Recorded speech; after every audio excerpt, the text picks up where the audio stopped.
Can you tell me about the weather to come event coming up? It looks like you have an event called The Weather to Come Forest, City, Fire, Cloud that's starting today. It's a Just Climate Futures exhibition at the Bauer Worcester Gallery. Would you like more details about that, or were you thinking of a different event? Can you tell me about the venue?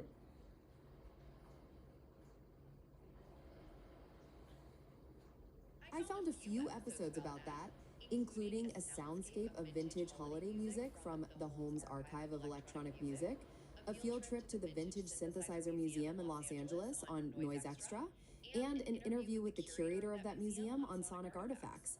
Would you like to hear descriptions for the rest, or maybe see them all displayed on your glasses? I just wanted you to tell me about where this event is happening. The Weather to Come event is happening at the Bauer Worcester Gallery. Is there anything else about the location or the event itself you'd like to know? Well, I'd like to know about the place where it's happening.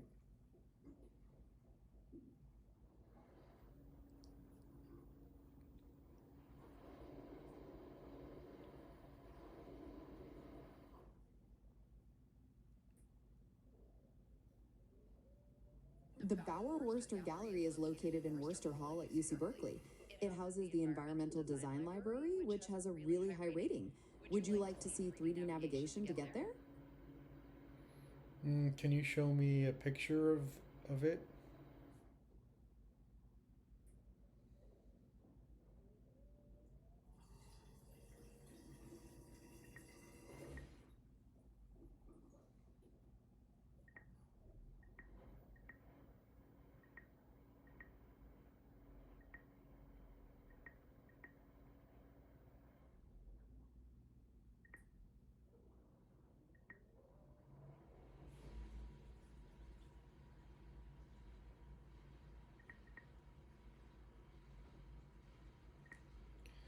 Who's hosting that event?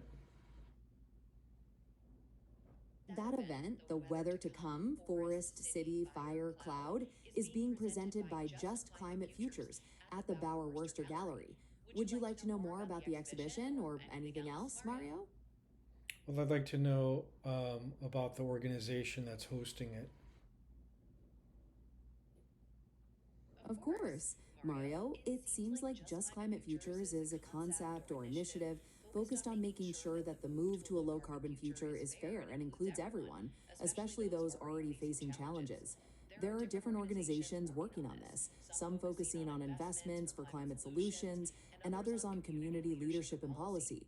Would you like to know more about one of these specific groups, or maybe how they connect with the exhibition?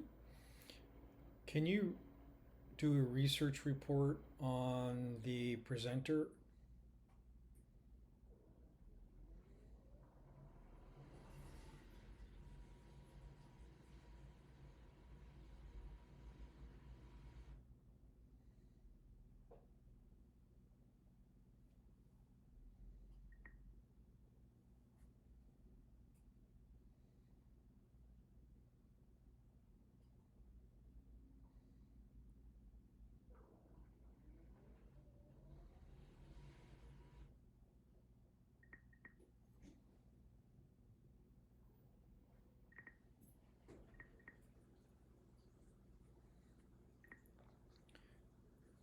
Go ahead and read to me the last research report.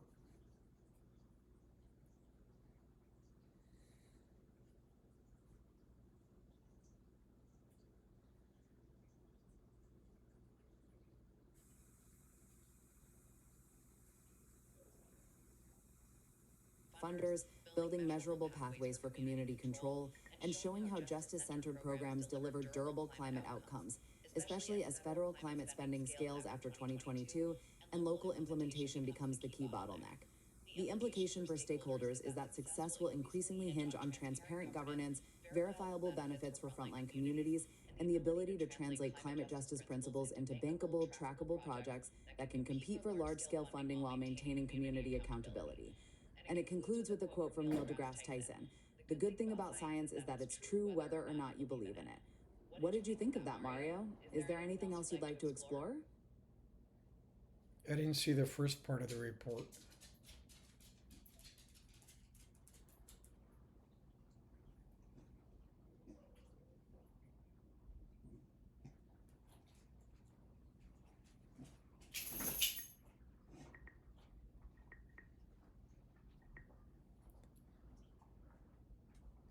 Do you have any YouTube videos that relate to that topic?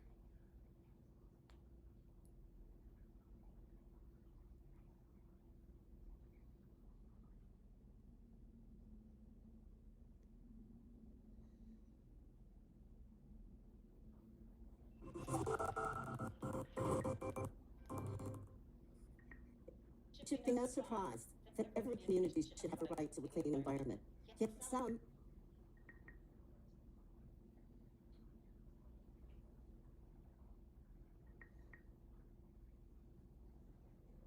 The skipping is actually due to screen recording.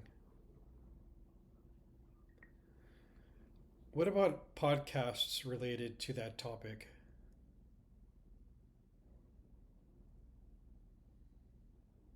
I found a few episodes related to climate justice. Mario, the climate briefing connects climate change with geopolitics, and A Matter of Degrees covers Gina McCarthy's work in federal climate fights. Climate Forward discusses Al Gore's impact on public discourse. There are a few more, too. Would you like to see this list on your glasses? Yeah, show me the list.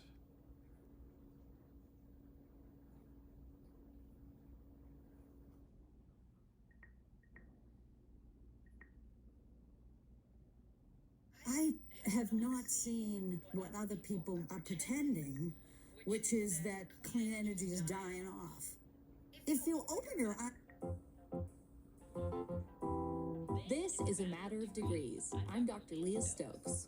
And I'm Dr. Catherine Wilkinson. It's a precarious time for climate.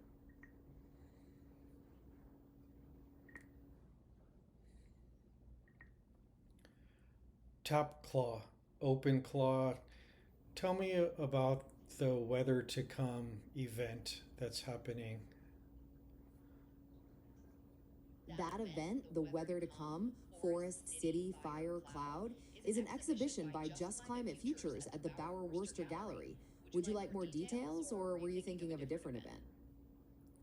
Tap Claw, what is the address of that event?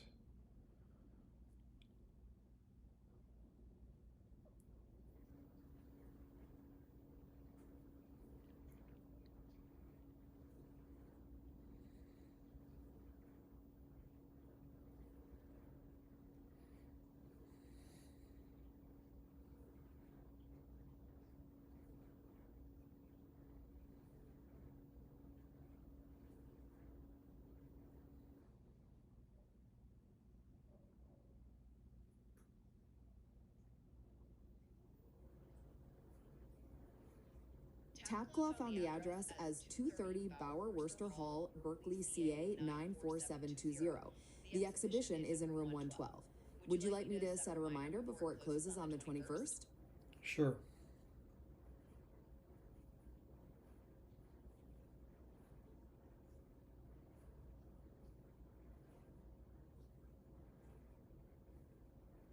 By the way, can you show me a 3D map of the destination?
What's the weather like at that destination? It's looking sunny and pleasant in Berkeley today, with a high near 70 degrees. Tonight should be clear with a low around 53. Perfect weather for checking out that exhibition. Anything else you'd like to know, Mario? How's the air quality? The air quality is good today, with an AQI of 32. The dominant pollutant is ozone. Anything else you need, Mario?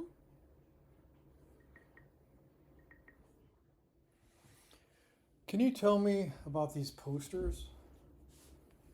I see those posters. They're about light, energy, and waves. Are you wondering about a specific concept from them, or did you want a general overview of the topics, Mario? Oh, I see something about potential and kinetic energy, and I'm really curious about that new Artemis mission to the moon. Can you tell me how those concepts relate to that rocket?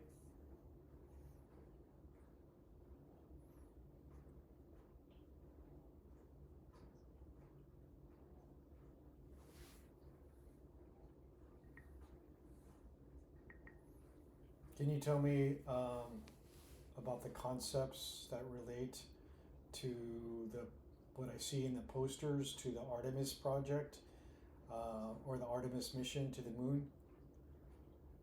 That's a great connection, Mario. The posters about light and energy are very relevant to the Artemis Project's goal of establishing a long term presence on the moon. For instance, understanding light patterns on the lunar surface is crucial for solar power generation and choosing optimal landing sites, while efficient energy management is key for sustaining life support systems and habitats. Are you interested in a specific aspect like power generation or resource utilization? Well, in terms of light and growing food, that seems like it's important to colonizing the moon. Can you tell me more about that? You're absolutely right. Light is essential for growing food on the moon, and it's a key part of colonizing the lunar surface. Since the moon has 2 week long nights, scientists are developing ways to use artificial lighting, like specialized LEDs, to provide the right spectrum for photosynthesis. They're also exploring ways to capture and redirect sunlight during the day, possibly using mirrors or light pipes, to maximize natural light in enclosed habitats. Are you interested in how plant growth changes in different light conditions? Yeah, I'd like to learn more about that, particularly how it relates to space missions. Can you show me a YouTube video that explains that?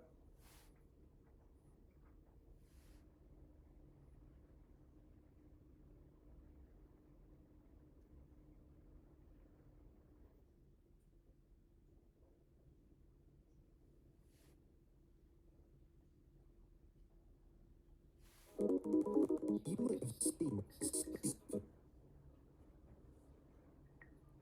That was really fascinating. I'd like to read more about that. Can you do a Google search on that topic? That's a fascinating topic, Mario. NASA has been developing methods for growing crops in space using artificial light, particularly LEDs, because they're energy efficient and can provide specific wavelengths for photosynthesis. Scientists have even successfully grown plants in actual lunar soil brought back. It's still a world place to learn about space forming. You have things like radiation that you have to deal with. You also have issues with microgravity. Science have learned how to detect gravity. They're losing gravity sensing organelles in the